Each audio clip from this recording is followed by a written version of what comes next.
Hello and welcome to a Deadline Horror News special from the makers of the All-American Spookshow podcast. I'm Josh. I'm joined here with Donnie. Hey. And the Professor Smoke. What's up? And this is the, like I said, it's a mouthful, but it's kind of the Deadline Horror News live special of the Fangoria Chainsaw Awards 2022. Now, what we're supposed to be doing right now is kind of watching it.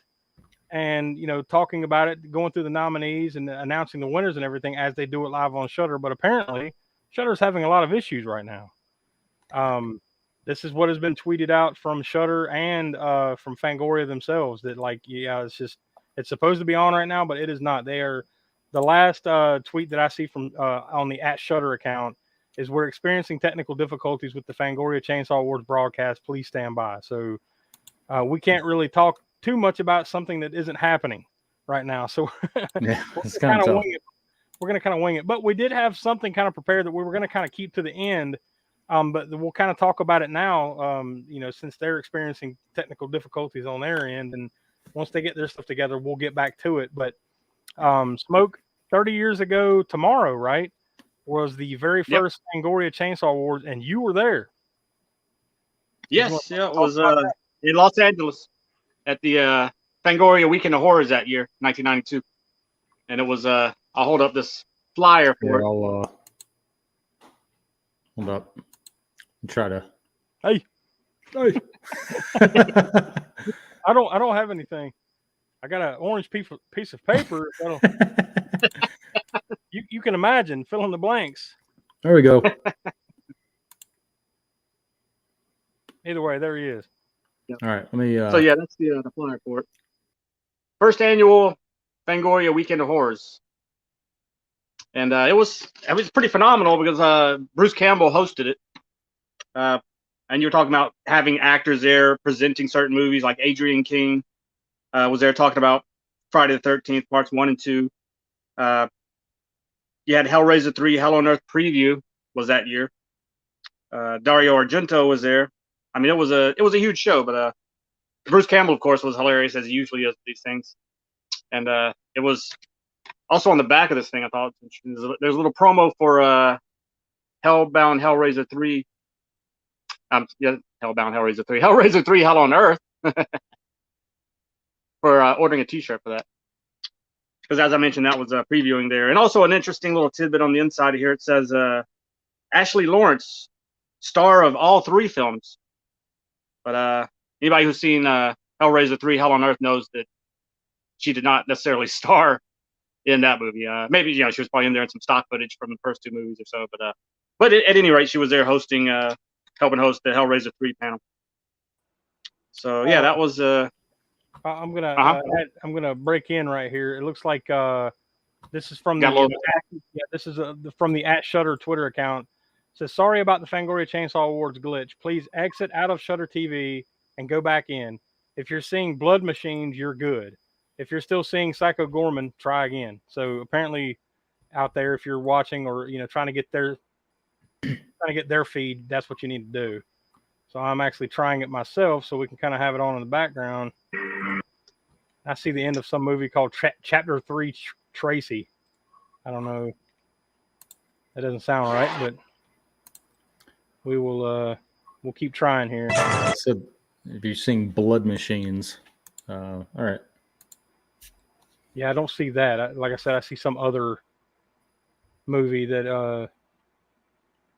Yeah, needless to say, this has been a little bit of a clusterfuck. It says now playing Chapter 3 Tracy, so I'm gonna keep it there and see what happens. I guess I'll keep an eye on things, but I'm gonna try to go in on mine. As soon as they get their shit together over on the Shudder side of things, we will have we'll go through the list of nominees and everything. But you can go ahead and continue, Smoke, if there was anything you wanted to add about 30 years ago, what you were doing 30 years ago today. Yeah, yep, exactly.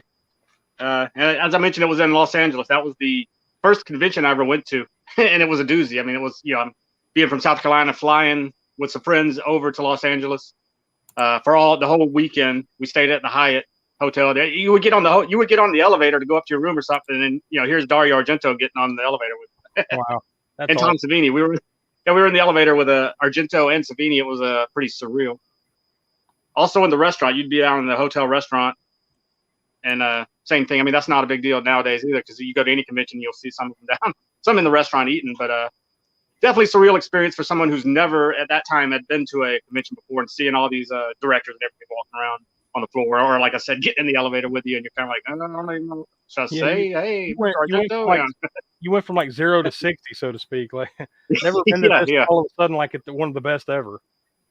Yeah, and like I said, Bruce Campbell was there, Sam Raimi was there, and it was nothing to walk up to. I mean, they were there promoting Army of Darkness, which hadn't yet come out. Sam Raimi, Bruce Campbell just walking around, and at that time the conventions were different than they are now. At this point, you can't just walk up to NAC and say, "Oh, can I get your autograph or get a picture with you?" without paying, a certain amount of money, whatever they're charging. At that time, though, they were like walking around.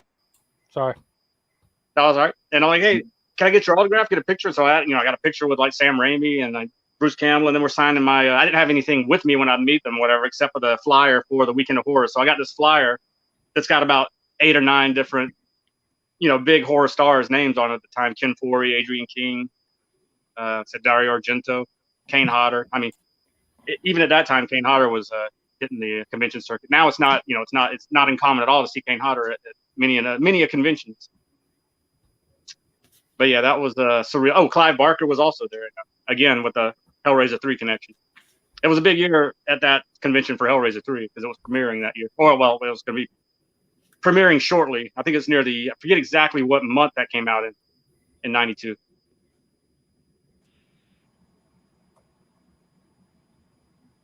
Had some buttons from that too. I had a promo button for I think Dario Argento was promoting Trauma at the time. They gave out these free buttons. Universal Soldier, of course, everybody knows that. Loves that flick.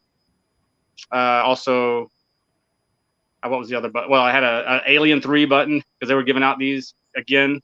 That movie was just being promoted that year too. So, and that was the last convention I've gone to that huge in that era, So I went to a few smaller ones in local South Carolina conventions or whatever, but the biggest draw they would have would be Chekhov, from Star Trek. All right, everybody. It looks like we're finally got it. Yeah, I wasn't able to find anything online, so I was unsuccessful. I'm watching it. It literally just popped up. So but it's not in progress. It looks like they're starting it from the beginning. So Okay. I'll give you the updates here shortly once they finally get into it. I'm sure there's a little bit of a preamble. Yeah, there's a little pre-show type of thing going on here. It's hosted by I can't ever say this guy's name right. Good Lord, Dasmakian, I think is how you say his name. David Dasmak, something like that. Fuck knows. I have no idea. I'm completely fucking like butchering this guy's name. I do that shit all the fucking time. I have to pull up their website to tell you the guy's name. I don't want to completely. Yeah, they got a little like video package put together. David Dasmakian. That's who's hosting it. And they've got the little fake audience going on, like everybody's dressed up. Oh, like a laugh track. And no, it's like it's people, but like they're all dressed in like it looks like the audience from Rocky Horror Picture Show sitting out there. And that guy. Yeah. He's browsing around right now. Literally at the beginning of it, he's browsing around a video store. Smoke, you'd love that. It's like he's literally like in it's called Slashback Video, and he's walking around like this old video store looking at the tape cover. Nice. Yeah. So what do we got? Well, they're doing a little preamble. I'll go through some. I'll just name out the nominees. Actually, I've got a little not all the nominees. Not all the nominees. Just the categories. I'll just run through the category titles while he's doing this. We got. I can actually. We've got something for that. Okay, yeah. Go ahead and throw them up, and we'll just go down the list you've got there. All right. Best wide release movie. You see the choices there. Hold on, that's Malignant, Candyman. Right. Did you want me to read them, or do you want me to? No, we'll save it for whenever they announce the title. Sure. So let's just go through the categories right now. So you see best wide release movie. All right. Then we've got best makeup effects, best creature effects, Best Foreign Language Movie, Best Lead Performance, Best Supporting Performance, Best Costume Design, Best Documentary, Best Limited Release Movie, Best Streaming Premiere Movie, Best Score, Best Series, Best First Feature. So these will be like the feature length debuts of these directors. Best Director, Achievement in Nonfiction, Best Screenplay. I think that's it. Well, the only other one was Best Kill, but there's no nominees for that. That's like that's like whoever everyone wrote in. I guess they kind of tabulated it that way, but there will be a Best Kill. So I think that's the only one that you didn't have on the screen there. Yeah, I can add that real quick, but that's not a huge thing. So I guess, before they get into the first nominees here, I haven't seen anything yet. Let's talk a little bit about these best wide release movies. So the 5 nominees there are Malignant, Candyman, Last Night in Soho, The Night House, and A Quiet Place Part 2. Have you guys? How many of those have you guys seen, and what are your thoughts on that? I guess I'll start with you, Donnie. What do you think? Oh, start with Smoke. I'm gonna work on this. Smoke. Yeah, while he's doing that, Smoke. Of those movies, which ones did you see, and which one do you think is going to take it? Well, we'll start with the Malignant was the first one you mentioned. I've seen that one. Yeah. What was the second one? Candyman, the remake of Candyman. Haven't seen the remake of Candyman yet. The third one was Last Night in Soho. Last Night in Soho. We saw that in the theater, and I enjoyed that one. As far as now, I'm gonna stop there at this point. Malignant, Last Night at Soho. Between those two, Malignant. Anybody who's seen it knows now what it's about. It's crazy. It's not gonna give away any spoilers here, but it's an insane kind of the script is like what the fuck type thing. Yeah. Last Night in Soho was a more straightforward, sort of serious movie that's has horror elements in it, maybe not full on horror all the way through. So between those two, which one would I say would take it? I would say if you're talking about technical aspects of it, of course it would be Last Night in Soho. If you're talking about sheer fun and horror element, then I think Malignant would out of those. And what was the fourth movie? The other two were The Night House and A Quiet Place Part 2. Yeah, I've seen both of those, Night House and Quiet Place Part 2. Night House I was not impressed with. I think it had some interesting ideas, but didn't carry them through that well for me. I mean, it didn't interest me enough all the way through. There were some things in there I would like to have seen them go in a certain direction that they didn't. And so it started off all right, and then it kind of petered out for me. So that one I would not put in the top for me personally. And then Quiet Place 2 also was good. I thought it didn't quite capture that same atmosphere that the first one did, because the first one was fresh right out of, like you didn't know what was going on. You're thrown into this world. The second one, of course, what these creatures do. So, it loses that impact, I guess, when it's like a sequel like that, when it's a big surprise type creature like in the first movie. But I still thought it was good. I thought the script was good and it was a decent movie. So for me, my ranking would be, I think I will go with Malignant because it is fun. Number one, and then if I had to go down from there, I would say Last Night in Soho, and then Quiet Place 2, and then The Night House, I guess, because I haven't seen that second film. Oh, the Candyman. So yeah, that would be my order. Yeah, so, what was your vote? I'm sorry. Like, what do you? Last Night in Soho. Number one, Malignant. Malignant would be my first choice. Okay. Yeah, that is definitely not mine. I mean, I have. I would say I have not seen Candyman or Last Night in Soho. I've seen Malignant, Night House, and Quiet Place Part 2. I would say Malignant would be probably, even though I haven't seen the other two, it would be number 5. So I was like, fuck that shit. No, I'm just not a, it's one of those polarizing titles. It's just, it didn't do anything for me. So of the ones that what do you think? Of the ones that I've seen, man, I would have to say probably the better one of those 3 would be A Quiet Place Part 2. And even that was like, I mean, you kind of know what you're getting. The jig's up at that point. It wasn't really a whole lot of, and Night House, I would have to agree with Smoke's opinion on Night House. There was had a lot of potential with some of the story elements that just completely underwhelmed.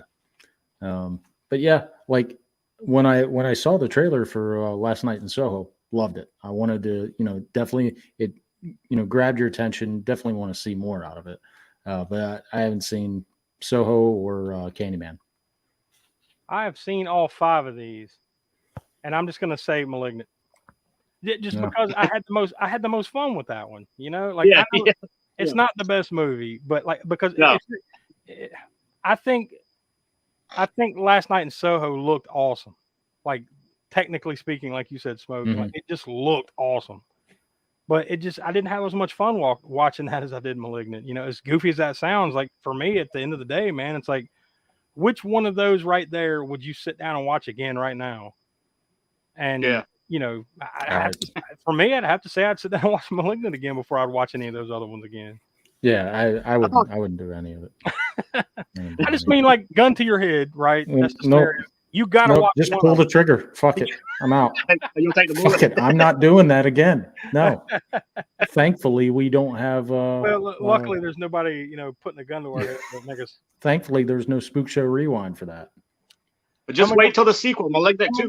Coming up next week on the Spook Show Rewind. God damn it. No. Yeah. Another thing I enjoyed about that movie too was it's kind of a throwback to that era, more so the late '80s and going into the early '90s. That era of like just movie fuckery, with the low budget films. Yeah, just batshit craziness. Yeah. It's got that. It's got that and then some. I think, like I said, like some of these other ones, they just weren't as fun. Like Candyman was well done, but you've seen it. Like there was nothing major league groundbreaking there. Last Night in Soho looked awesome, but the story fell a little flat for me. The Night House, I think you guys said like there was something there. It just didn't feel like they kind of captured it. And Quiet Place, like it's basic. It's a seamless sequel to the first one. I'll give it that. But it's just like, that's exactly what it is. It's just like, all right, well, we're just continuing that story. There's nothing new, so to speak. Yeah. So, yeah. I think just because of that, I'm going to go Malignant. But we'll see. Yeah. It's going to be interesting to see what actually pulls it off. I guess, so I don't know what the hell they're doing on the Chainsaw Awards. It's like some little video package of talking to actors and directors and stuff. So I don't think we'll check back in periodically. They're not going to do anything, but I guess we can go ahead and can you get the best limited release? Yeah. Let me throw that up. Let me pop that out. All right. We can talk about those as he's getting that up. I'll go ahead and read off the nominees: Come True, Hurt, In the Earth, Psycho Gorman, and Werewolves Within. Smoke, I guess I'll throw to you first. Of those ones that you remember seeing, or have you seen any of those? I guess that's the first. Yeah, In the Earth. That one I enjoyed. I believe that was A24 film, if I'm not mistaken. Distributed by A24. It definitely felt like one, if it wasn't. Yeah, that one, I saw that in the theater, and it was definitely a good experience for the theater because you've seen that one, Josh? And Donnie, have you both seen that one or no? Yeah, I saw it. Yep. I think I did. I don't remember, but I think I did. It, like the title sounds interesting. So, well, I'm sorry, familiar. Yeah. I can tell you which one right now. I want how you just didn't like Malignant, Donnie. Yeah. For me on this one, it's Hurt. That movie sucked. No, I didn't see that one. No. No. You're just like no. No, it's slow as owl shit, and I would not recommend it to anybody. Slow as what? Slow as owl shit. to turn a phrase. They have just to cut back to the show just for a second. They got Harry Manfredini up there talking, so I don't know what he's talking about. Maybe best score, that would make the most sense, right? I don't know, but like they don't have anything on the screen saying this is what it is. This is what it is. So like we've got it on mute. Obviously, we can't play the video or the audio. So it's basically like our first live performance. We're just like we didn't. I can't say that. I think this is okay. They got something. Halloween Kills. Go ahead and throw out the best score because I think that's what we're looking at here. I don't know. I'm gonna look at the best score nominees. Night House. I saw Halloween Kills. Night House. Here we go. Got it. In the Earth. Yeah, I think this is best score. I think that's what we're looking at here. So you see the nominees there. John Carpenter, Cody Carpenter, Daniel Davies for Halloween Kills, Electric Youth and Pilot Priest for Come True, Ben Lovett for The Night House, Clint Mansell in the Earth, Tom Schrader, CJ Johnson for Hurt. Fuck that movie. And the winner is Halloween Kills. John Carpenter, Cody Carpenter, and Daniel Davies. Yeah, well, it's hard to argue with that. Yeah, I mean, they went with the tried and true, of course, you know. Yeah, yeah. If you say John Carpenter, like, you know, no one's gonna argue that. So no. There's your first winner. Speaking of John Carpenter, he scored the new movie that's out right now, the Firestarter remake too. And I haven't seen that. We were gonna go see it, but I heard some not so great things about it. Yeah, I haven't heard too many positives about it yet. So I mean, that's not gonna stop except it, the soundtrack. yeah.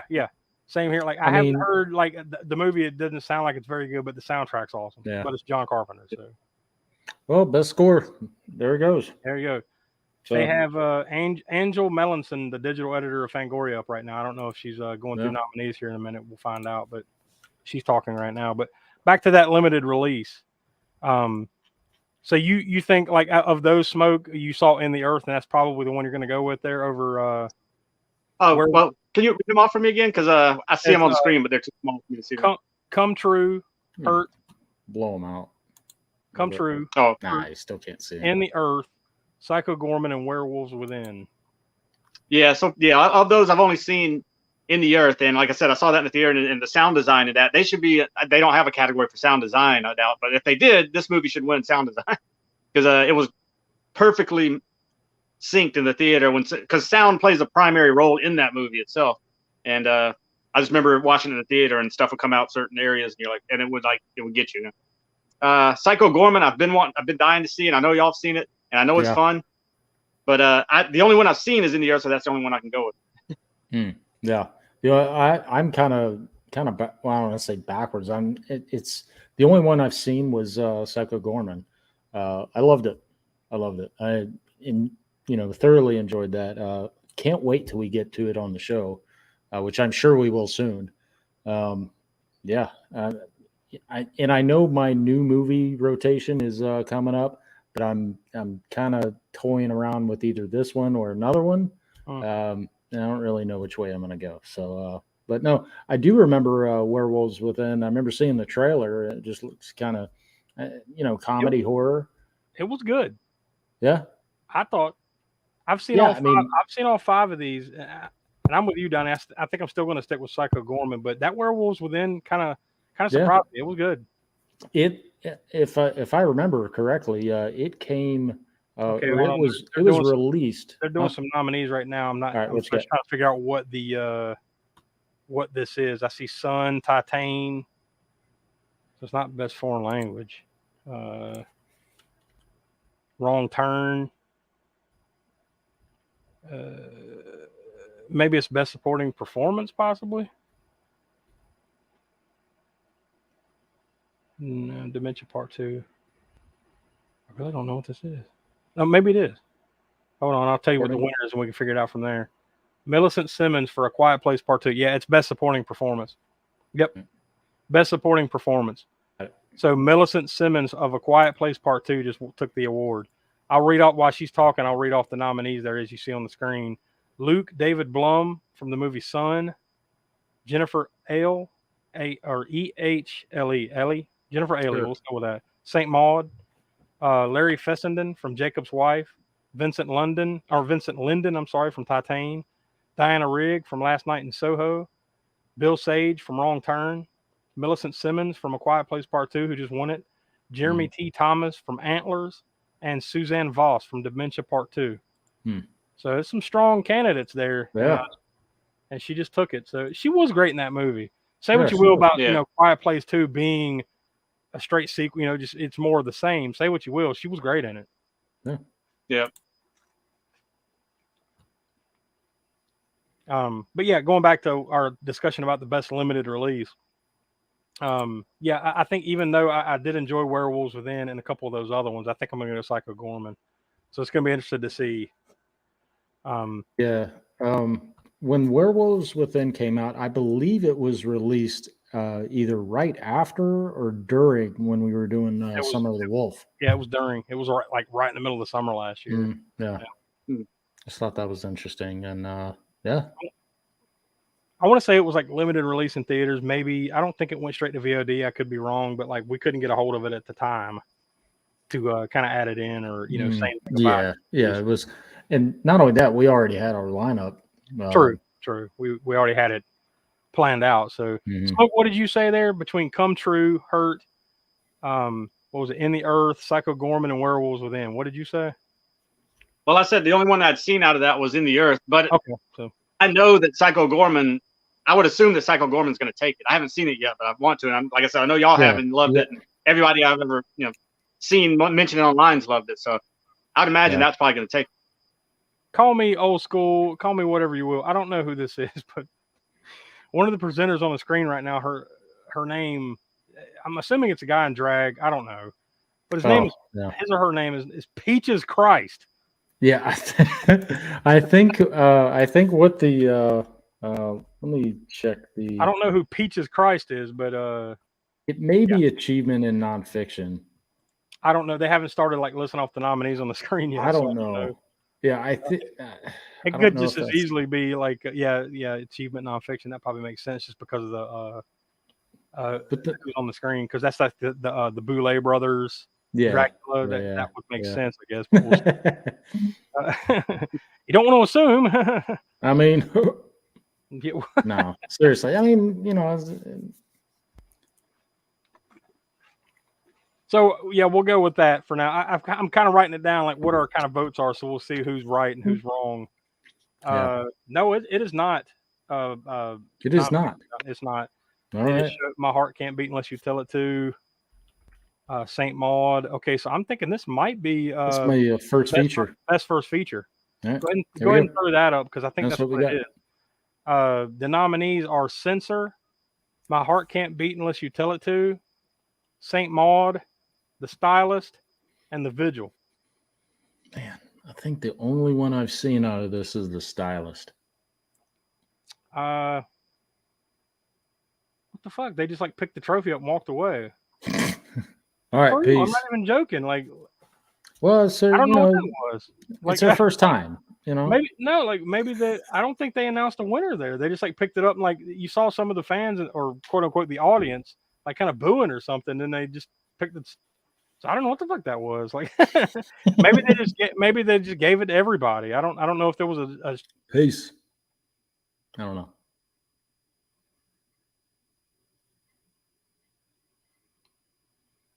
Yeah, if you're talking, I can't hear you. Sorry about that. My shit came unplugged briefly there.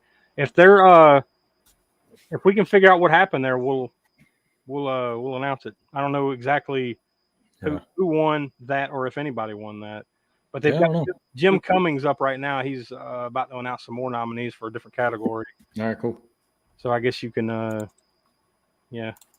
get ready for that. This is that guy. God, what was that movie he was in? We're like the worst at this shit. Yeah, the one movie he was in. Yeah, he was in that movie with the guy with the hair. He's the fucking guy from the movie. You know what I'm talking about. You know that guy. The one guy. Yeah, you'd recognize him. Trust me. Fuck it. Yeah. We're coming off like the Chris Farley segment. You remember that movie you did? Yeah, that was awesome, wasn't it? That was awesome. The thing that's really not helping us here is the way they're presenting this is that they don't have any like lower third graphics or anything on the screen. Yeah. They're just like, here's a guy talking, you better be listening. So like this is killing us. All right, the nominees are The Green Knight, Black Friday, Antlers, VHS 94, Psycho Gorman. So whatever category that sounds like. I'm looking. It may be best screenplay or something. Yeah. What's that guy's name? Master Steven Kostansky. Best creature effects. Okay, it's best creature effects. That's what they just announced. Okay. So the nominees there are Barry Gower for The Green Knight, Robert Kurtzman for Black Friday, Legacy Effects, Shane Mahan for Antlers, Mac Magi Effects, Gaslight Studio for VHS 94, and Masters Effects, Stephen Kostansky for Psycho Gorman, and that's what won. So Psycho Gorman took its first. What do they call these things anyway? Chainsaw Awards. Chainsaw. Okay, yeah. No, Why first didn't you chainsaw. like the. I mean, you know. Oh yeah, the I category. just mean like the Academy Awards call it the Oscar, right? So like I didn't want to assume is it called the Sully or some shit? I don't know. The Sawyer. Sully. The Sawyers. What? Yeah. Either way, it just won the Chainsaw Award for best creature effects. So there you go. Psycho Gorman takes its first trophy. I think that's. Well, I haven't seen those other 4 movies myself. I haven't seen Antlers. I really wanted to see Black Friday because that looks awesome. Bruce Campbell. Yeah. VHS 94. I haven't seen. Wanted to. Green Knight. Smoke, you saw it, didn't you? Yeah, I saw Green Knight and I saw Antlers. Yeah, And, I remember you talking up Antlers. And I saw VHS 94, but I don't remember much about it. Yeah. Well, there you Well, go. I can speak for Psycho Gorman, and the creature effects were really good. Some of the effects in that were a little digital. Campy. Well, definitely campy, but like you know, you can see the digitalness of it all. Yeah. There's a lot of practical effects there, so they did a good job on that one. Yeah. All right, Darcy the Mail Girl is out now. I'm about to read off the next nominees, so I don't know what would make sense here would be nonfiction again, right? But we assumed once. We don't want to. The thing is that like they don't put out a list ahead of time of like the order, so we're just kind of like winging it. No, we have no idea what order they're going in, obviously. So we're winging that aspect of it, and we don't. And like I said, it's not helping that they're not putting any words on the screen. So like, I'm just having to guess what they're talking about because we can't play the audio. So that's not helpful. Yeah, yeah, copyright. We're muscling through it. Yeah. Who's their Chiron operator? Yeah, they don't have one. I guess we should just be thankful we're watching this because that's true. It took them about 18 minutes to figure out how to get it on the air. So. Yeah. After this is clearly not a live event. This is edited. This is an edited event, and they still could get on for 17 or 18 minutes. We were kind of talking about that off air or whatever. I mean, all of us have worked in television in some aspect before. Yeah. Where if this was an actual live television broadcast, time is money. Somebody had been axed for those 3 minutes or 4 minutes. Donnie, I want to say this is the best streaming premiere movie. Okay, cool. Yeah.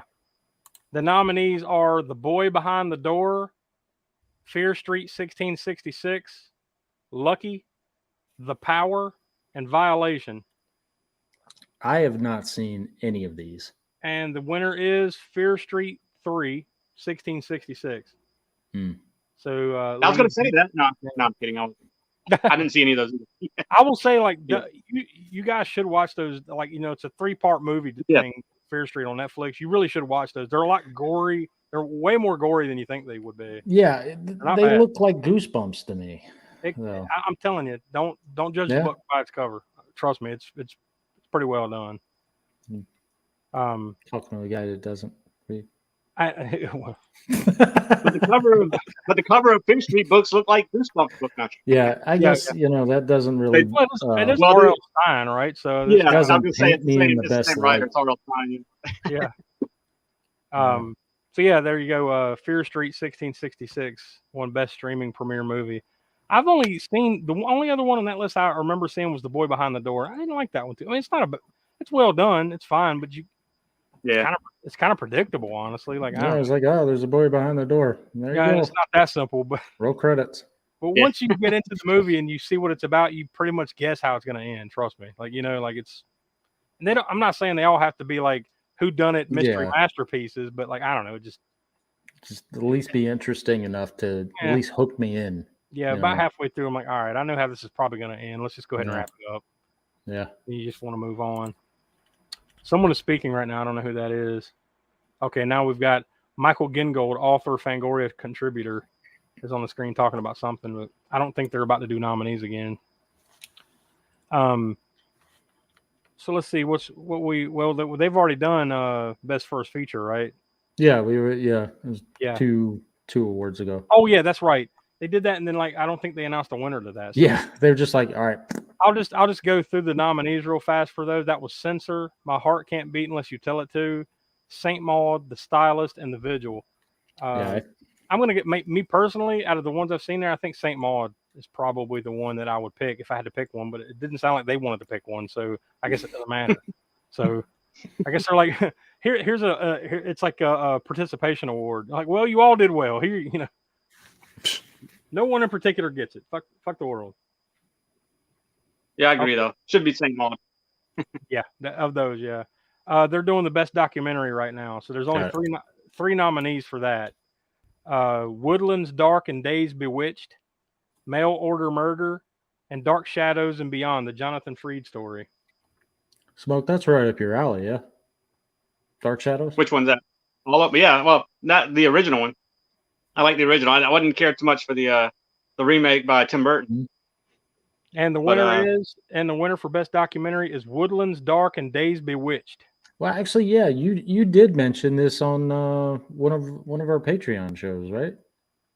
Yeah, it's a documentary about folk horror. Yeah, I believe you mentioned that because I do remember seeing that, and whether it was, I'm sorry, I do remember seeing that. I don't know if you shared it in our group chat offline or if it was maybe something it was just else. something that he mentioned. Smoke mentioned. Yeah, I thought that he had seen that, but maybe not.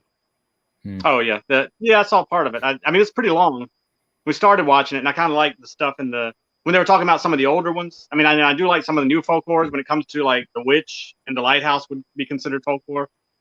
But yeah, I loved when they're talking about some of the original movies from like the 70s, Blood on Satan's Claw, Hoxon, from the silent era, things like that. But yeah. But it's pretty long, I think, from what I remember. I don't remember what the total running time is, but it's well over 2 hours. We did talk about Hoxon, Wax On. We did talk about that back. When was that? That was the 100th anniversary, or not 100? Well, 100 years of horror, right? Wasn't yeah. Which I don't recall what episode that was, but that wasn't too awfully long ago. That was like right before 100, right? I believe. Yeah, because it was our spotlight on 100 Years of Horror, right? With going back to silent era. It was basically the 100th anniversary of Nosferatu. So we decided to go with that. Yeah, that was back in episode 98. So it was March 7th of this year that we went through that. So we talked briefly about those 6 or 7 movies that came out, horror movies that came out in 1922. And if you want to hear that, go in the podcast archives, episode 98, 100 Years of Horror, 1922. If you want to hear some more about Haxon. Oh, yeah.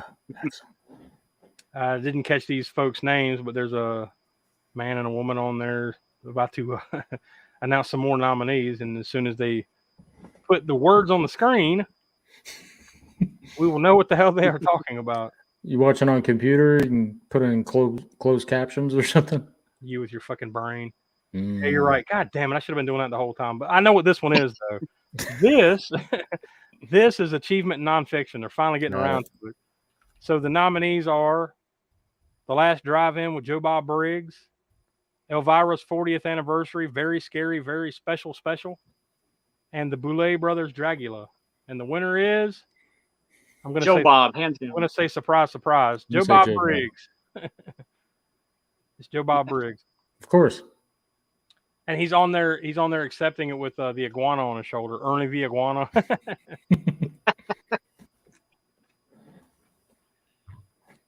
And his last quote there was, "The drive-in will never die." Hey. So yeah, there was that. So we're getting down. I mean, they've done a handful here, but we got to get in pretty close to those top 2, right? I mean, like they've already done best first feature, best streaming premiere movie.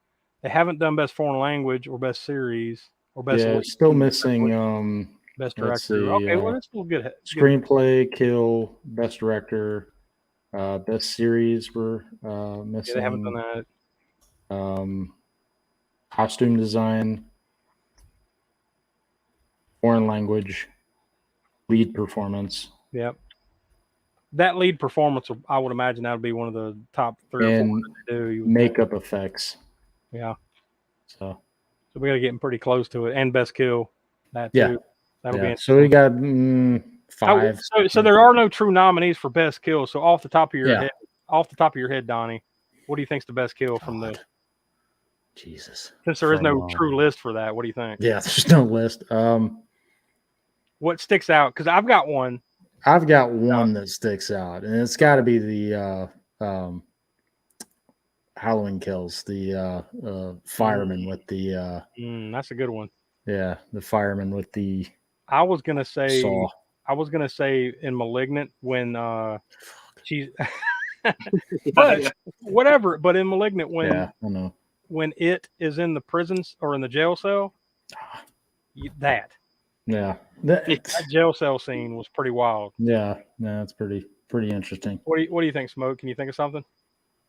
Well, I was probably going to mention *Malignant* as well. I haven't seen *Psycho Gorman*. Y'all have. I figured maybe y'all would say something out of there because it seems like it's that's pretty gory. There's a lot of good ones in there, but there's not one. There's not one that really sticks out. There's just a lot of good ones, you know. Even though I will say, let me say this: The Cop, because that is probably the most. Is that? I would say that's the really longest kill. Yeah, I guess. Yeah. But without, because I don't want to spoil it for Smoke. Yeah. I would say The Cop is probably the longest. The thing that takes the longest. Yeah, and if they were going to say one of the funniest, that, and ironically, that jail scene from *Malignant*, that would be funny as well. Yeah. They're doing some little skit or something right here. God, lulling the action. Psycho Gorman. But that's a good *Halloween Kills*. That's a good call though, because that scene that was pretty tight. There's some other good scenes in that one, but I kind of forgot about that one. They tried to, there was several, I guess, first responder groups tried to get that whole scene pulled. I saw that, violence towards firemen or whatever. It's like, listen, this shit happens all the fucking time. Yeah. Relax. Yeah, Michael Myers is killing everybody. I mean, just like really, like shit. That's usually the first thing you got to look for when you go into one, into like a burning house. Michael Myers saw. Smoke, I thought for sure when we said what's the best kill, you were instantly going to go to The Conjuring, The Devil Made Me Do It. Like anything from that, right? Yeah, the whole movie was a kill. Yeah. Best kill scene is my time for watching Conjuring, The Devil Made Me Do It. I want my hour and a half back. God, man. Yeah, but wasn't that directed by the guy that did The Curse of La Llorona? Were we talking about that? Yep, and guess who they just tapped to do The Nun Part 2? Oh yeah, same guy, huh? Yeah, Michael Chavez. Chavis or Chavez. Yeah, we never can pronounce this dude's name right. It doesn't matter. Chavis or Chavez. Yeah, I think it might be Chavez. Either way. Either way, they like this dude so much from those two movies, they gave him another one. Maybe they're just like, well, you know what? The Nun made so much money that like he can't fuck this one up. And then you just surprise, strike three. He swings for the fences. He's out. No, I mean, you both. I don't think any of us were necessarily huge fans of The Nun, right? So no. I thought The Nun had good atmosphere because I like the convent it was set in, and it kind of felt like it was set in an older period, even though it wasn't, just because of that setting or whatever. Best makeup. But that was the main thing. So what? They're going over best makeup effects. I'm sorry. No, that's fine. No, I just while you're putting that up, I'll read the nominees. Tara Brawley for Hurt. Man, screw that. Mark Coulier, brother of Dave Coulier. Hell, I don't know. Cut it out. For Blood Red Sky. Francois Dejenis for Spiral from the Book of Saw. Christopher Nelson from Halloween Kills. And Oriana De Neva, CLSFX Atelier 69, Candicia. And the winner was Christopher Nelson for Halloween Kills.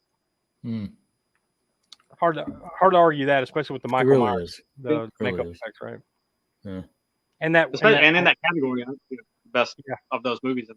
I've seen Blood Red Sky. Now that one's actually pretty good. Spiral, not a fan. Actually, I haven't seen it. I can't speak to that one. Spiral, it's another one. Yeah, Blood Red Sky was all right. I thought it was I haven't seen Candicia, but Hurt sucked. So Halloween Kills it is. Yeah, I would go with Halloween Kills over Blood Red Sky. I've only seen Blood Red Sky and Halloween Kills out of that list. So there we go. And also it's hard to argue Halloween Kills for anything, honestly. I mean, Yeah. it was a great movie, but especially for that scene where the townspeople turned on that mental hospital guy, and then we all remember that scene. Yeah. In fact, of that movie, the hospital scene was probably my least favorite. I mean, not that aspect of it, but just the whole. They spent a lot of time in that hospital. That's why I had to point that one out. Mm. I know that was your favorite scene, Smoke. Yeah, yeah. I used to work with a lady that looked like that guy. I mean, I'm serious. I was like, "Holy shit, is that Cynthia?" What? Cynthia, if you're out there watching, apologies from the behind the scenes studio staff of the Spook Show. Shit, what if she randomly? Thing is, like, she would randomly like come across this stuff. Like, was it? I went into work one day. This is a random story because I went into work one day. She's like, "I saw you were by my house the other day," and I was like, "What?" Because it was she. Apparently, she lives near Kenya's mom. Anyway, you've painted a great picture too, because I'm picturing the guy from Halloween Kills as you're saying this. I saw you by my house the other day. And yeah, I know Kenya lives nearby, so I know what's going on with you too. Just like, what the fuck business is it of yours? Yeah, who cares? Anyway, moving on. Yeah, I think she's gonna come on now. She's gonna see this. Jesus. I saw you on that podcast. No, I see like your spooky show. No, like, oh man. Brutal. If you're wondering what's going on here in the Shudder broadcast, they're doing a little David Dasmakian skit again. Oh, okay, fantastic. So nothing productive is going on right currently.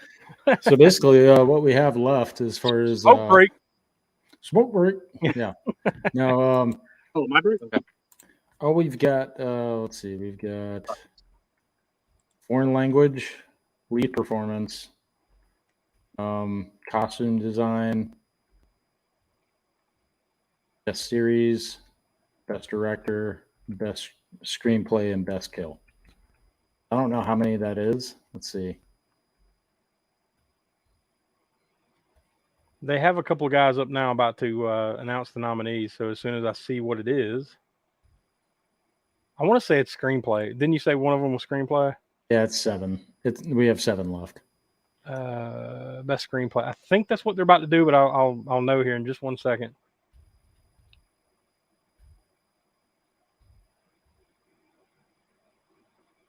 It's got to be because of the way they're talking. It's got to be best screenplay. So let's just assume that it is.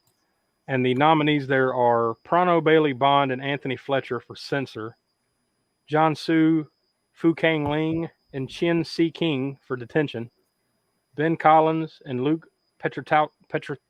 I just said all the damn Japanese names, but this guy. Ben Kowski for The Night House, Rose Glass for St. Maud, and Madeline Sims Fewer and Dusty Mancinelli for Violation. I think it's going to be fucking Ling or Fuking Ling. Fucking Ling. Fuke Ling. Fucking Ling. So the movies, without all the names, is Censor, Detention, The Night House, St. Maud, and Violation. So the winner is, it's best screenplay for sure. The Chainsaw Award goes to Ben Collins and Luke Petriowski for The Night House. Wow. Well, I saw Censor and I saw St. Maud, so I didn't see Detention or Violation, but yeah, same. Wow, Night House over St. Maud. But screenplay is certainly different from what appears on screen. So true, you're right. Yeah, it could have been a great script. But they just named it the best script. So like, I mean, I don't know, dude. Like all of our feelings were very similar on that one. Like, it felt like there was something there, but like they just didn't quite get there with it. Yeah. All of our takes, were pretty much the same on it. Yeah, I mean, maybe that's what maybe the good stuff was left in the script. Who knows? True, you're right. You're right. I mean, like the final product isn't the same as the screenplay. You're right. Because a lot of stuff gets taken out. Cutting room floor, so to speak. So yep. So yeah, we're coming down the home stretch here. Though there's still got 4 or 5 left at least. You got 6 left. Okay. So we know we got best kill. Yep. Best costume design, right? I don't believe they did that. No, they haven't done that yet.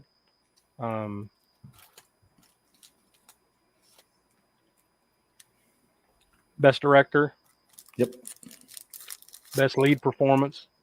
And if you notice too, they don't do like a best supporting actor, best supporting actress, or best actor, best actress. They kind of lump all the men and women together. So to me, that's the best way to do it. Yeah, it is. I mean, because there's really no need to separate like that. It's just more categories for no reason. Just kind of throw everybody in the hat and pull the name out and get over it, or get past it. Best series, best foreign language. Which Smoke, I know you're going to be pissed if it's not Lamb, right? Oh yeah. That's no, that was probably. What were the category? The other ones in that category? I'll pull it up real quick. Best foreign language movie. The nominees were Detention. God damn it. Haven't seen that one. The Feast. The what? The Feast? I haven't seen that one. Lamb. The Queen of Black Magic. And Titan. There we go. Yeah, sorry it's late. Yeah, you see them there on the screen. So, I mean, myself, the only one I've seen out of those was Lamb. So, I have not seen any of them. That's where I'm going to go. I would go with that. I like Lamb. It was very strange. Again, another A24 film, but very strange. Yeah, but very enjoyable. I think. Well, of course, to some people, other people might think it's just too weird. But is that Titan? Is that the cochlear implant? It looks like very similar to what she has over her ear. I know it's a little hard to see, or some alien crawling out of her ear. I don't know. Some freaking fetus growing on the side of her head. And I don't know much about the Queen of Black Magic one, but I do know that there was a movie from the 80s called Queen of Black Magic. So I don't know if this is a play off of that one of some sort or totally different. To me. It's an Indonesian horror movie from like the early and mid 80s. I think what we're getting here is best costume design. Because they mentioned something about this being one of the new categories that they added this year. So I don't think they've ever done this before. All right, we'll throw it up anyway. Don't hold me to it, but I think this is the first time they've ever done this. So best costume design, the nominees you see on the screen there are Lizzie Cook for Candyman, Odile Dix Moreau for Last Night in Soho, Yulin Colette Hufke for Bingo Hell, Chico Matsumoto for Prisoners of the Ghostland, and Neil McLean for Slumber Party Massacre. Yeah, that's what they're going over right now. So I will say just right without going through the whole list again, I will say Last Night in Soho gets this because the look at the costumes and the look of that movie is just awesome. Yeah, that whole movie was about the costumes and the set design and all that stuff. Yeah, exactly. I'm going to go just completely blind because I haven't seen any of these. I'm just going to say Prisoners of the Ghostland. Well, Donnie, you would be wrong. It is Last Night in Soho. Really? Donnie was swinging for that. He was going for that underdog. Well, it's not like he had any money on it. So Odell Dix Moreau gets the Chainsaw Award for Last Night in Soho. It's hard to argue that one, man. Like just on the surface of this, and I haven't seen a few of these. Yeah. The look of that movie and the costume design and everything, like Smoke said, it was built around that. So yeah, she nailed it. They nailed it. Awesome. Cool. Good choice, Fangoria. Good call. I do not know what's coming up next, but it looks like they've thrown back to Des Machina again for some other nonsense. So let's see, what have we not gone over there just to kind of give some predictions? I lost count. Best series, I can't really make a prediction there because I haven't really watched any. They're all other than Creepshow. We can go over it though, just to have something to talk about for a few minutes. Best series. Best series. Oh fuck! Anything but Chucky. Your nominees there are Brand New Cherry Flavor, which I believe is over on Netflix. Chucky, Creepshow, I Know What You Did Last Summer, and Midnight Mass. I gotta say, I really enjoyed Midnight Mass. I've heard a lot of good stuff about it, and there's just not enough time in the day to watch all this shit. I'll just be honest with you. Yeah. But that's one I want to get to, man. It really is. I've seen Creepshow, now that was good stuff. And I know you're not a big fan of Chucky, Donnie, but I've heard good things about the series. No, yeah. Well, chalk that up to fuck. On the next deep dive episode of the Spook Show, the entire first season of Chucky. Well, guys, see ya. Yeah. Well, this is you should just have a letter of resignation ready at all times. Just like, oh, here it is. Bye. All right, you're out of your 25%, Donnie. You're cut out. We are raking in tens of dimes here, buddy. You do not want to miss out on this. Tens of dimes. This gravy train. Oh man. Yeah. The only one I've seen out of that's Creepshow, but I know Midnight Mass may pull it off with the one they go for. Okay. They are going right now. I'm sorry, they're not talking about best series. They are going over the best foreign language. Oh, okay, cool. So to go back to that, we all said Lamb just because that was really the only one any of us had seen. So you've got Detention, The Feast, Lamb, The Queen of Black Magic, and Titan. And the winner is Titan. Oh yeah, Titan won. So I had actually, I've heard good things about it. I just haven't watched it yet. Yeah, we were talking about trying to figure out what that cochlear implant was in it, and Tiana says she has metal inside her. So there you go. What's that? I know you know it right off the top of your head, Smoke. What's that Japanese film with the metal guy? Tetsuo. Yeah, the Iron Man. Tetsuo, the Iron Man. Yeah, what a batshit crazy movie that is. Yeah, we definitely got to get to that one on the show. Dude, I don't want to have to explain that movie. Also, Zlatko says go Titan. Yeah, there you go. So. And Tiana says their Titan is batshit crazy. So yeah, there you go. So it's in the same vein of Tetsuyo, apparently. Pretty much. Well, I guess if it's somebody that has metal inside of them, then yeah, I haven't really, I haven't seen it. So I saw the trailer to Lamb. I'm like, what the fuck? Yeah, well, after you watch Lamb, you'll be like, what the fuck? Yeah, probably. I will say that it's well done. What the fuckery, though. Yeah, I'll give you that. I think it's worth a watch. Would you say, Smoke? It's worth one watch, if nothing else. I mean, I would imagine. Yeah, so, definitely. I remember you guys spoke well of it, and I usually trust your judgment. But for some reason, you don't trust me on Malignant. I don't know what. No, that's why I say usually. Yeah, Lamb's hard to judge anything on though. Like I could say I liked it, Josh could say I liked it, and then you might absolutely hate it. Yeah. I'm gonna go out on a little bit of a limb and say he's probably not gonna like it, but hey, you never know. All right, they are going through the nominees of the best series right now, which we just spoke about. Yeah, we were just discussing that. Yeah, so the nominees there are Brand New Cherry Flavor, Chucky, Creepshow, I Know What You Did Last Summer, and Midnight Mass. So the Chainsaw Award for Best Series goes to, they're unraveling it. I'm going to say Creepshow. Midnight Mass. Oh, nice. That's nice. Yeah, it's still a good one. Yeah. I haven't seen it. It was a good one. And there's Mike Flanagan, who, basically put all that together. He's accepting the award. So yeah, I've heard good things, man. So like, yeah, I totally recommend it. I need to get on that. That's on Netflix as well. Yeah, it is. There's two of those that were on Netflix. That one in Brand New Cherry Flavor, and then I know What You Did Last Summer's on Prime Video. Creepshow's on Shudder, and then Chucky was on Sci-Fi. Yeah, I will never. I think you can watch that on Peacock if I'm not mistaken. No, I won't. Don't hold me to it, but Donnie, I think you can blow through that, binge it all one day over on Peacock. So. Fuck it. Just so you know where it's at. Burn that shit to the ground. No. Yeah, you keep digging that hole, buddy. We're going to go right down the old Child's Play hole real quick. All of a sudden, you're going to have assignments. All right.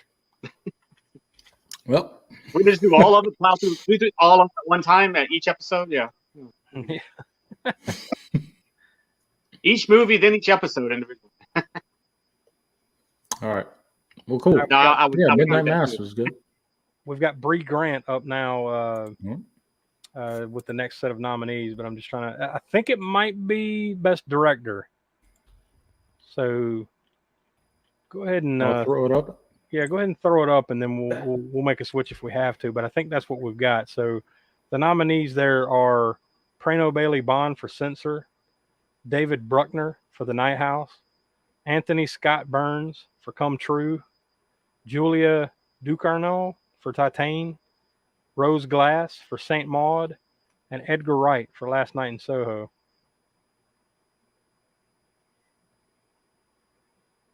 You know what? I don't think they're doing this at all. No. Well, I look back over, and then like she just tossed to like people that we've lost in the last year. Oh, yeah. Christopher Plummer, Cloris Leachman, all these people that we've lost in the last year. Yeah, which we do, every week on just about every week on DHN Deadline Horror News. Right here on Deadline on this YouTube channel. Yep. Every Wednesday night at 9 p.m. East. We do Deadline Horror News where we talk about the latest horror headlines and everything. So any of these big ones, well, not that any of them are small. You know what I mean? Yeah. Whenever there's big news like this, we talk about it. So in fact, that's all we talk about. The only thing we talk about over there is actors who died. No, I'm kidding. That's not like Alex Ford from Inn of the Damned,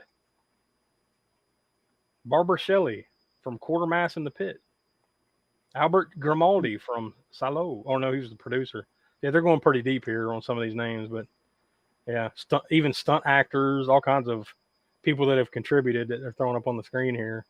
That's always cool that they the same thing they do with the Oscars, but I'm sure it seems like every year when they do this at the Academy Awards, like, oh, how could you leave out so and so, and then it's always a thing, So yeah, hopefully they're getting everybody in there, but yeah. But yeah, we got Best Director up there. I'm sure they'll be getting to that here pretty soon because they're down to the last 3 or 4 here. Mm. I will say, you got the Director of Censor, The Night House, Come True, Titane, Saint Maud, and Last Night in Soho. If you're just going pure direction here, I have to be of the opinion it's probably Edgar Wright for Last Night in Soho.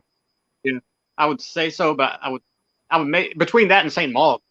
Yeah, Rose Glass. Yeah. Yeah, she did do a good job with that. Although it's out there, it's weird. She did a great job. Have not seen. Yeah, I think they're going to probably go with Edgar Wright. Have either of you guys watched Come True? I believe it's on Hulu right now as we speak. But have you seen that? I have not. No, I haven't. That's one, Smoke, you might like. That's a weird one, man. Is that the one that had the soundtrack you mentioned earlier? With one of the soundtrack nominees was Electric Youth. That sounds right. Was it does it have like an 80s vibe to it? They're like a synthwave band. Yeah, the score on that one was by Electric Youth and Pilot Priest. Oh, okay. Yeah. That one's it's something. I think you will like that one. By the way, they're still going through the I wouldn't necessarily, this is in memoriam. I was going to say obituary, but that's not what it is. It's in memoriam. They're still going through. Shit. They're just look listing at obituaries, find out where these people worked, and go apply for their jobs. Yeah.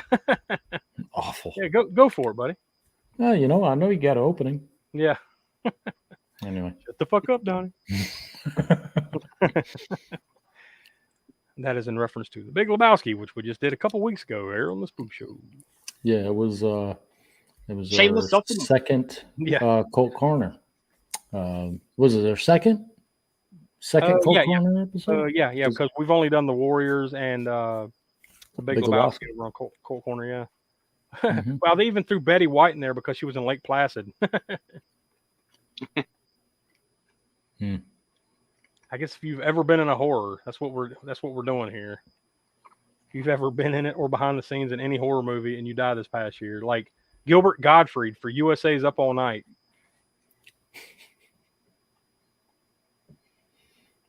I'll tell you what though, man, I used to love watching USA's Up All Night when I was a kid. That's honestly, that's probably how I watched a lot of these movies. Oh, yeah. Yeah. You know, over time back in the day. Mine was at the video store. Yeah. You know? Yeah, that was. Well, that too. You know, you'd go and like, oh, what's this cover? And then, you know, Yeah. Like, oh, you mean that could be a whole episode right there, is our origins. Like, how did we get into it, you know, enjoying. Yeah. That definitely. I spent way too much time in the video store. Before I could drive, my parents they got to where they would drop me off at the video store and go grocery shopping and doing all that stuff because they knew I was going to be there forever and then come back and pick me up. Yeah.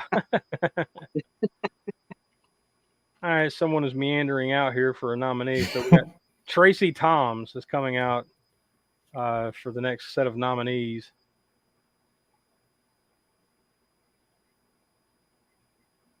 Still no clues as to what this is. But yeah, we've had Best Director there up on the screen, so I don't think it's that though. So, okay. From what she's been talking about, I really don't know what this is going to be. Hold on, let me. They already did the streaming, right? Yeah, streaming premieres. She's kind of talking like it's streaming stuff, but I don't know.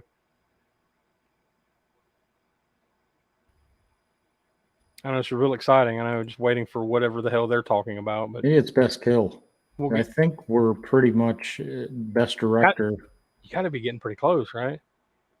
It's Best Kill, Best Director as far as what's left.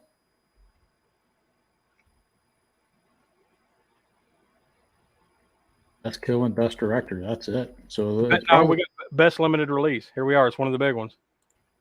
Oh, so this is Best Limited Release. So we have the nominees there are Come True, Hurt, In the Earth, Psycho Gorman, and Werewolves Within. We kind of made a little bit of prediction, quote unquote, earlier. Smoke, you kind of figured it might be In the Earth, but that was just because that was one of the only ones you've seen. Yeah. Well, I'm kind of thinking it might be Psycho Gorman, but I haven't seen that one. But yeah. And Donnie and I said Psycho Gorman, and the winner is Psycho Gorman. Let's go. There you go.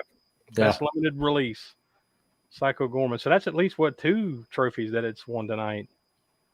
So yeah, Smoke. Needless to say, you need to sit down and watch this one, dude. Oh yeah. And like Donnie said, you know, one of us might choose it, and we'll get to it soon.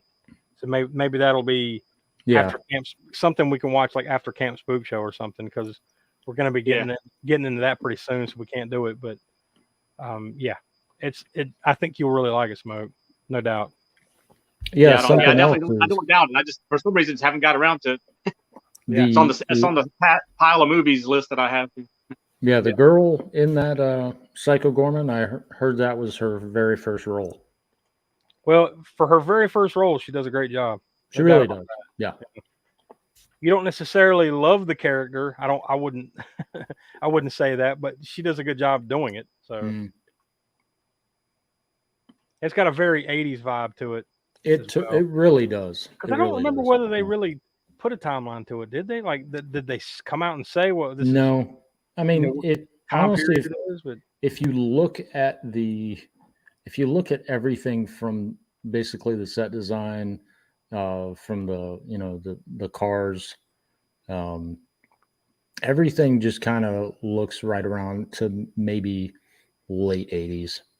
That's what I would say. It or 80s. Has an 80s or 90s, late 80s, early 90s vibe to it. Probably. Yeah. But they kind of make it timeless in a way. Like it could be like this year. So yeah, I mean, I don't remember paying attention to the time geography of it all. But yeah, it's well done, and it's I mean, Smoke, don't fret. I mean, I just watched it like last week, so it's not like what's wrong with you, So he was. Yeah, was it? You text me during while you were watching it. Yeah, it was good. It gives, like I said, I haven't seen it. I've seen the trailer. It gives me the vibe of like something like you remember the Guyver, the live action Guyver back in the early 90s. Yeah. Or another comparison is like maybe a gory version of Ultraman or something. I might be way off the mark, but that's So they just brought out two actors from the new Rob Zombie's Monsters reboot that's going to be coming out soon. Daniel Roebuck and Jeff Daniel Phillips. They're out to announce the next set of nominees. My guess is it's probably Best Kill, and then they'll do Best Director. Maybe. They're just kind of bantering right now, so I have no earthly idea what the hell this is going to be. The funny thing is, well, I guess not. It's Rob Zombie, but like both of these guys, I guess they're going to be. I think it's Grandpa Munster and Herman Munster. Yeah. That I'm looking at. Both these guys were in when we did 3 from Hell. Good Lord, that was early 20.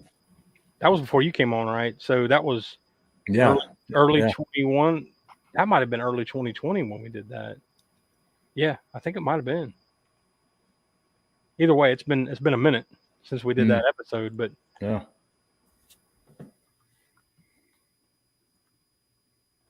Ironically, though, both these guys are going to be in a reboot of the Monsters. Just Rob Zombie doing the Monsters.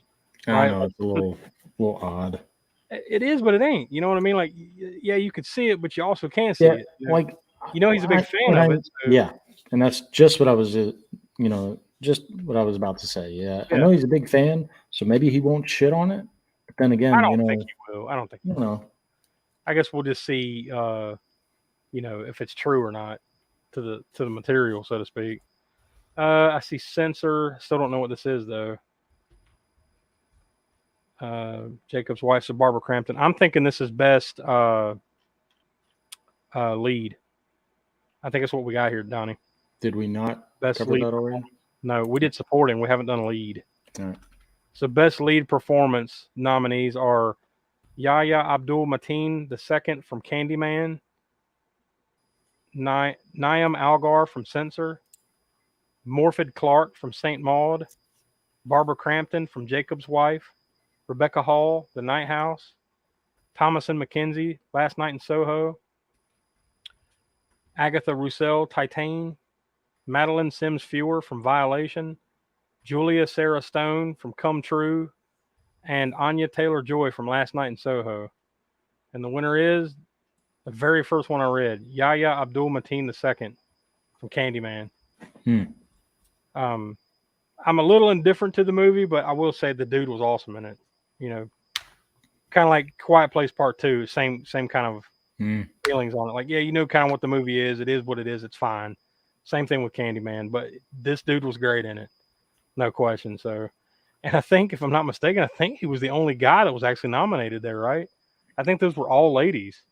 Yes. Yeah. Every one of them except for him, and he wins it. Go figure, right? Yeah, he did a great job in it, so it's hard to argue. I will say the lead from Last Night in Soho, there was two leads there, and both of them were nominated. Anya Taylor-Joy and Thomasin McKenzie. Thomasin McKenzie, I thought, did a great job in that movie.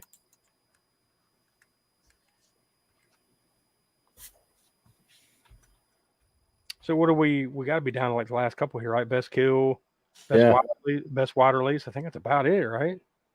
It's did we not cover best wide release? The thing is, like, maybe we've talked about this stuff so much in between while they were figuring their shit out. It just seems like we've already covered it. Yeah, we've already done it. Smoke that you like this. The two presenters here are Joe Dante and Dee Wallace. Oh, nice. Yeah. So whichever Dee Wallace was our first Spook Show Scream Queen. When we did our Spook Show Awards just like last October. Yeah, you're right. Mm-hmm. That reminds me, we need to start getting those nominees and stuff together for this year. Yeah, before you know it, it'll be here. Yeah, I'm pretty sure we're about to do Best Director, Donnie. Yeah, all right. This is Joe Dante and Dee Wallace talking, and it sounds like they're kind of leaning that way. So go ahead and throw that up, and we'll go through the nominees. We've got Prano Bailey Bond for Censor, David Bruckner for The Night House, Anthony Scott Burns for Come True, Julia DeSerno for Titane, Rose Glass for St. Maud, and Edgar Wright for Last Night in Soho. Now, it might sound like we've already done this, but I think we had gone in deep about it a few minutes ago. And then they tossed to the in memoriam thing. So they have not done this yet. So I think that's what we're about to get. I will, in my opinion, I think of these, I'm going to say Edgar Wright. Yeah, that's kind of what I was leaning towards too. I have no idea. I mean, it's not necessarily. I haven't seen all those movies, but and it's not probably necessarily the one that I'd maybe pick myself. But just judging by what they're going to go with, I bet. Well, you don't want to give your props to David Bruckner for The Night House? No. It's a movie, says Smoke. Man, I had a lot of high hopes for that movie going into it. You want to The watch trailer something? looked pretty Here it awesome. is. Everything. All right, here we go. And the winner is, Edgar Wright for The Last Night in Soho. So he just got Best Director. So I don't think there's any shocker there, in my opinion. Like, not to say the other ones weren't good. They were all, of the ones I saw there, they were all good in their own rights. But I think the right one got it. But I still stick by. I don't think it's as awesome as Last Night in Soho was. I don't think it's the best wide release. I don't think, which is basically kind of like their best movie of the year, right? Yeah. So maybe we'll see. Maybe this is making up for that. Like, well, it may not win best wide release, but it got Best Director. So we'll find out what their thinking is here. When they why wasn't Halloween Kills in that list? You would think so, right? And best wide release, it was not nominated. That's weird. I mean, maybe they just thought it would run away with it. Personally, I would have put Halloween Kills before The Night House. Yeah. Oh yeah, it's true. And those five, if you just got to pick five, I'd put Halloween Kills there before I would that. Yeah. And that's with me seeing all five of those movies. I still say that. That does make you wonder. Like, I know we've been laughing about Malignant, and I think we kind of enjoyed it and we kind of didn't. But how does Malignant get on there and Halloween Kills doesn't? Right? Like what? Yeah.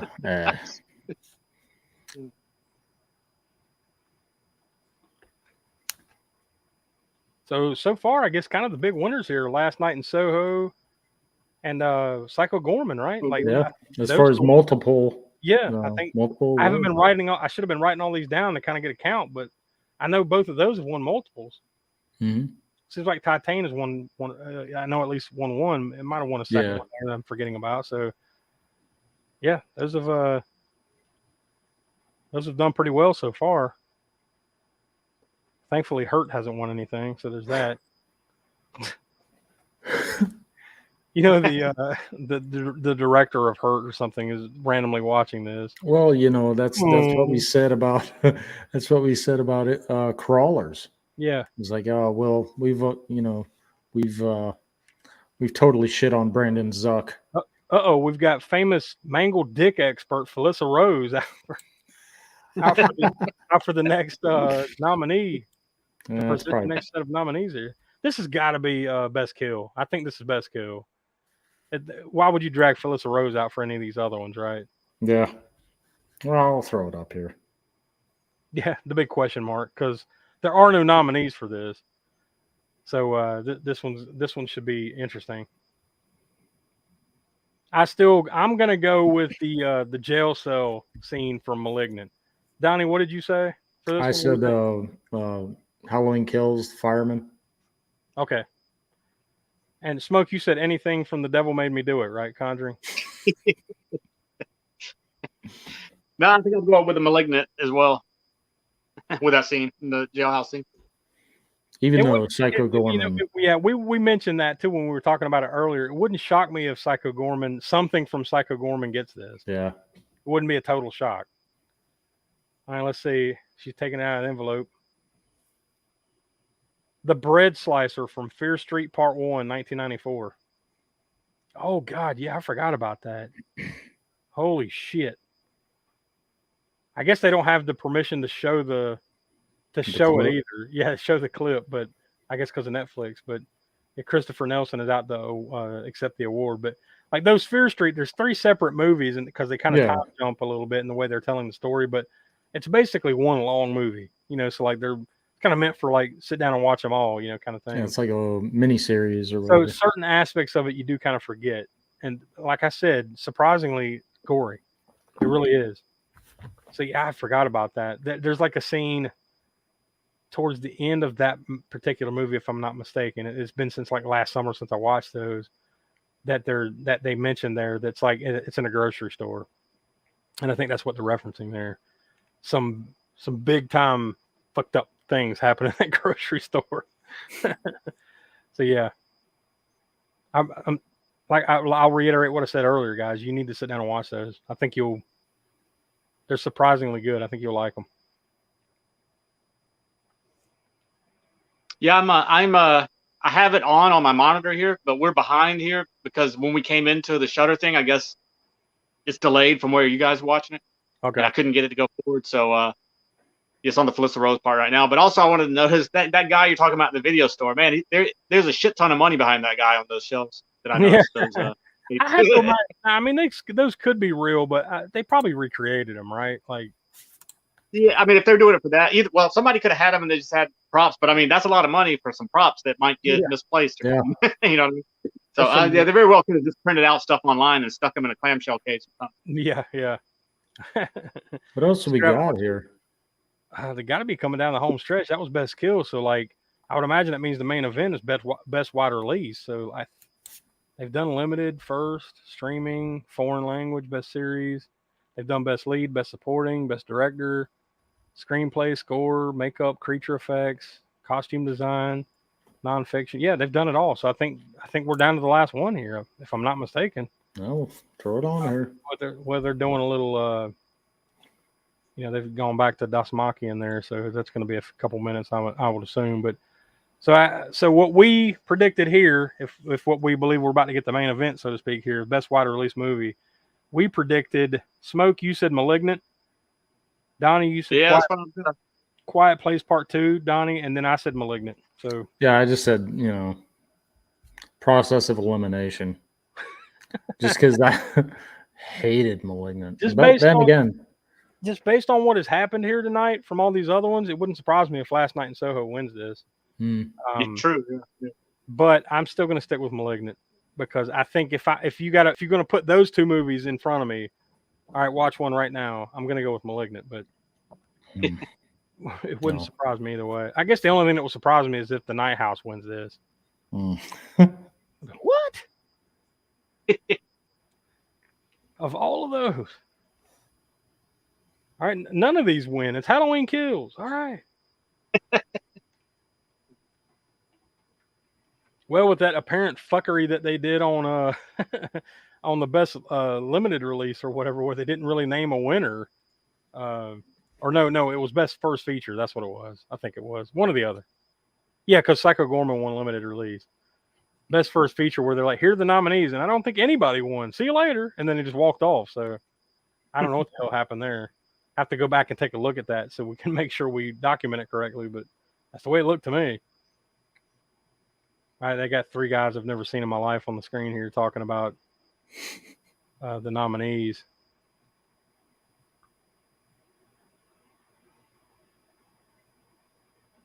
So I guess we'll see shortly what those are. But like you see on the screen there, best wide release movies, the nominees are Malignant, Candyman, Last Night in Soho, The Night House, and A Quiet Place Part 2. Come on, Malignant. Daddy needs a new pair of shoes. Daddy doesn't gain anything whatsoever from this. Here we go. And of course, the little scene that they pull for Malignant was the jail cell scene. Oh, yeah. Yeah, this is it. They're going through the nominees. So we'll know here shortly what the big winner is tonight. Donnie, I know you can barely contain yourself. Just waiting to die. I'm just here. Donnie would rather watch Paint Dry than watch Malignant again. Oh, yeah. Oh, God damn it. Malignant won. Yeah, but did it really? Yes, James Wan is a fucking genius. James Wan really win? Yes, I'm not kidding. It's right there. It is. Yeah, I know. But I know you're serious. You'll see it here in a minute since it's a little laggy. But yeah, there it is.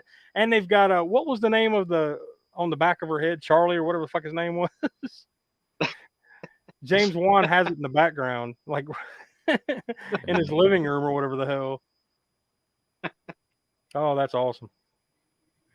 Well, honestly, I mean, There you go. So the single biggest winner of the night was Malignant. I But bet you Edgar Wright's probably going, "What the fuck?" yeah, for real. He's more surprised than Dog is. And it just seems so left field for James Wan. You know, like it's so unlike almost anything else he's done. Like, wow. man, Well, those effects look straight out of fucking like 2006 Van Helsing. but it's I'm just like, but it's fun. is it? Van Helsing, good. That's good. It was fun though. I enjoyed it. So, like I said, I think for me, my criteria of if I'm saying one movie above the rest, which one am I going to sit down and watch again? And I stick to it. For me, that's Malignant. So, yeah, those are the finishing credits. So that we are done. Yeah, that took a little longer than we well, I mean, expected. we figured it'd probably take an hour or so, but yeah, we've been on here almost an hour and a half because if you're just joining us for whatever reason at the tail end here, you're gonna have to go back and find out what we've done, or go over to Shudder, and we encourage you to go watch it yourself because they had a lot of cool presenters and they were doing a lot of cool stuff there. But yeah, they didn't even get started on the whole damn shebang until about 18 minutes late because Shudder was having some issues there. Getting the tape in. That was the mistake. They put this thing together and then they slapped it to VHS, and then they had a bad VCR. So yeah, this is one of Smoke's museum works. Yeah. Well, now I'm having flashbacks of being a playback operator at the station. Oh yeah, like trust us. We've all worked in television. If something like that happened at a major television station, somebody's getting fired. Yeah. If you got something in the can and taped and ready to go, and you're not ready to air it at the proper time, yikes! 18 minutes past when you were supposed to. That's a shitload of money right there. Yeah. I was just real fast before we wrap up here. I was just looking through like Shudder's Twitter, feed to see if they announced a winner for that one category that we were kind of first feature. Yeah, and I'm not seeing it. Like, I think they just gave it to everybody. I think they just said, "Fuck it, everybody's a winner," because I don't see it. So yeah, we're gonna stick with that. That they just named everybody a winner. We're all winners here. I'm pretty sure it was St. Maud though. What was that category again? That was best feature. Best first feature was Censor, My Heart Can't Beat Unless You Tell It To, St. Maud, The Stylist, and The Vigil. And from what I can tell, my executive producer is whispering in my ear that it was St. Maud. Okay, well, we'll go. My executive producer would be my wife. Yeah, well, we'll go with it. I don't see it necessarily, but yeah, I mean, like honestly, that's probably the one I would have picked anyway. So we'll go with it. St. Maud's a winner. Everybody's a winner.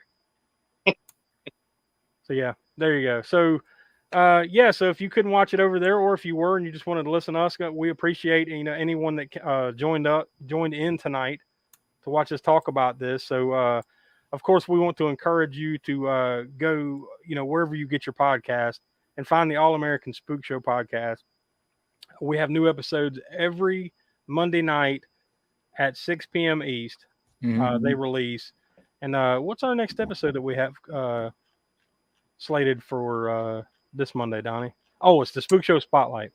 Yeah. Spook Show Spotlight, the birth of home video. I say the birth of home video. It's basically home video. Yeah. But it's part. We're basically just calling it home video part 1. So yeah, that's episode 108 of the Spook Show. So we encourage you to go check that out. And of course, we encourage you to come back right here on our YouTube channel every Wednesday night at 9 p.m. East. We do Deadline Horror News where we go over the latest horror headlines and everything. So, and of course, we always want to, as you've seen ticking on the bottom there, we've had a lot of the nominees going across some of the info there. We always encourage you to go over to patreon.com/AASpookShow. We have tons of bonus content, video minisodes every Tuesday with the Library of the Professor. We have bonus podcasts, including Crapster Piece Theater. And we put up a poll every month for that. So basically the premise there is it's the shittiest movies we can think of. We throw up on the poll, you choose it, and then the following month, only on Patreon, we talk about them. So guys, I guess that's enough. So we encourage you to patreon.com/spookshow. Wherever you get your podcast, search for All-American Spookshow, and we're on all the socials. So there should be a link tree note down in the show notes of this episode. You see it down below there. You just click that, and it should take you anywhere you want to go. So usually Will should be with us. He was under the weather, so he wasn't able to make it tonight. So for Will, for Donnie, Professor Smoke, I'm Josh. We are from the All-American Spook Show podcast, and we will talk to you next week. All right, guys. See you. Later, y'all.